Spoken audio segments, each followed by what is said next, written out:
မင်္ဂလာပါဒီနေ့ကျမတို့အတူတူအသေးစိတ်လေးလာကြည့်ဖို့အကြောင်းအရာတစ်ခုရထားပါတယ်အဲ့ဒါကတော့ Manchester Evening News မှာဖော်ပြခဲ့တဲ့သတင်းပါပဲ ဟုတ်ကဲ့ Manchester United က Brentford တိုက်စစ်စားသမား Brian Mbeumo ကိုပေါင်တန်း60လောက်နဲ့ခေါ်ဖို့အတော်လေးနီးစပ်နေပြီဆိုတဲ့ပတ်နော်ဟုတ်ပါတယ်ကြားရတော့အစောပိုင်းကပေါင်55တန်ကန်လန့်မှုကိုပယ်ချခံလိုက်ရသေးတယ်ဆိုလားအခုအထက်များတဲ့ဈေးနဲ့ပြန်ကန်လန့်တာပေါ့နော်အဲ့လိုကြားရဲ့ဆိုတော့ပေါင်တန်း60ဆိုတာမနှဲဘူးလေဒါမဲ့ဒီအပြောင်းအရွှေ့ဖြစ်နိုင်ကြတယ်နောက်ပြီး Mbeumo က United ဘယ်လောက်အသုံးဝင်မလဲဆိုတာလေးကြည့်ကြတာပေါ့ Mbeumo ကတော့ပြီးခဲ့တဲ့ရာသီကတကယ်ချီးစွမ်းပြခဲ့တယ်အထက်က25ပဲရှိသေးတယ် Cameroon လက်ရွေးစင်ဟုတ်တယ် Premier League မှာ9ဆယ်ဆိုတာတော်တော်များတယ်နော် Brentford ကိုအမတ်ပေးစရာအပေါ်ပိုင်းရောက်အောင်သူကူညီခဲ့တာအဲ့ဒါကြောင့်လဲ United ကလက်ရှိကြာနေရဖြစ်မှာသူ့ကိုသွင်းနှုန်းကတော်တော်ဆွေးဆောင်မှုရှိတယ်အထီးကြပဲနောက်ပြီးတော့လေ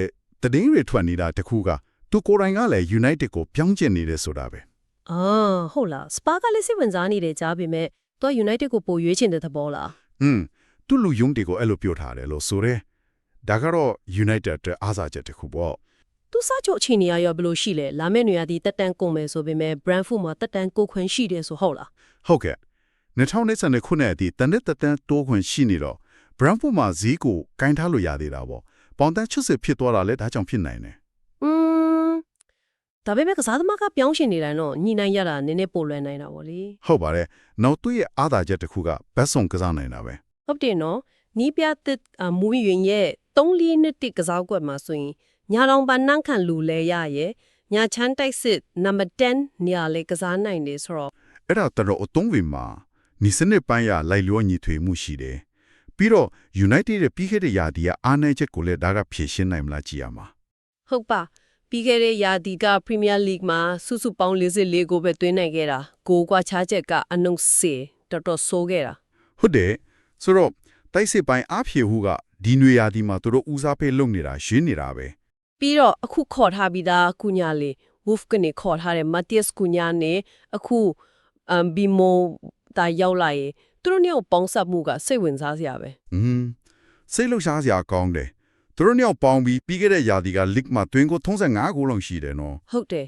United တသွင်းလုံးရဲ့ပြီးခဲ့တဲ့ရာသီစုစုပေါင်းတွင်းကို44ဂိုးနီးပါပဲအမေဒါပေမဲ့တခုစဉ်းစားစရာကလည်း Mbeumo ခေါ်ဖို့ဒီလောက်နီးစပ်နေပြီဆိုပေမဲ့United ကနောက်ထပ်တိုက်စစ်မှုတယောက်ထပ်ရှာနေတော့ပဲဆိုတဲ့အချက်ပဲအထောင်တိုက်စစ်မှုစစ်လိုချင်နေတော့ဆိုတာလေအဲ့ဒါဟုတ်တယ်လုံးဝချက်တော့မဟုတ်ပါဘူးသူတို့ကအထောင်တိုက်စစ်မှုစစ်တယောက်ကိုခေါ်ချင်နေတာကြပြီဆိုတော့ Mbeumo လိုဂိုးသွင်းကောင်းတဲ့ကစားသမားကိုခေါ်နေနေဘာလို့အထောင်မှုထပ်လိုနေသေးတာလဲ Mbeumo ကိုတခြားနေရာမှာအဓိကတုံးဖို့စဉ်းစားထားလို့လားအဲ့ဒါဖြစ်နိုင်ခြေရှိတယ်သူ့ရဲ့ဘက်ဆောင်သုံးနိုင်မှုကြောင့်သူ့ကိုညာချမ်းတိုက်စစ်သို့မဟုတ်တောင်ပန်တနေရာရာမှာအဓိကထားပြီးအထောင်မှာတိတ်တန့်ကိုသွင်းထကြမဲ့သူကိုလိုချင်တာလည်းဖြစ်နိုင်တယ်။ဒါမှမဟုတ်လက်ရှိတိုက်စစ်အင်အားကအဲ့နေအောင်နဲ့တောင်မလုံလောက်တဲ့ဘူးလို့ယူဆတာလားမသိဘူး။ဟုတ်တယ်။လက်ရှိလူစားရင်းမှာအထောင်တိုက်စစ်မှုနေရာမှာရွေးချယ်စရာနေနေတာလေပါမှာပေါ့။ဆိုတော့ဒါကတင်းရဲ့တိုက်စစ်ကိုပို့ပြီးအင်အားတောင်နီဗျူဟာရလည်းပို့ပြီးလိုက်လျောညီထွေဖြစ်အောင်လုပ်ချင်တဲ့သဘောလို့မြင်ရတယ်။ကဲဒါဆိုအနစ်ချုပ်ပြန်ကြည့်ရရင်တော့ United က Mbeumo ကိုပေါင်တန်း60နဲ့ကန်လန်းပြီးခေါ်ဖို့အတွန်လေးနီးစပ်နေပြီကစားသမားကိုယ်တိုင်ကလည်းပြောင်းကျင်စိတ်ရှိနေပုံပဲဟုတ်ပါတယ်သူ့ရဲ့ဂိုးသွင်းနိုင်စွမ်းရော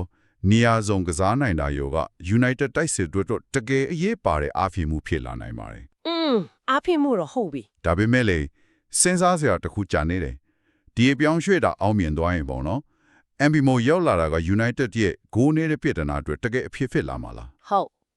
ဒါမှမဟုတ်သူကကုညာနဲ့အတူတူပိုကြီးတဲ့တိုက်စစ်ပြန်လဲတိဆောက်ရေးဆိုတဲ့ပဟေလီကြီးရဲ့အစိတ်ပိုင်းတစ်ခုပဲဖြစ်နေအောင်မလားဆိုတာပေါ့အတိကြပဲအထောင်တိုက်စစ်မှုစစ်တယောက်ထပ်ရောက်လာမှဒီပုံစံကပြည့်စုံသွားမှာလား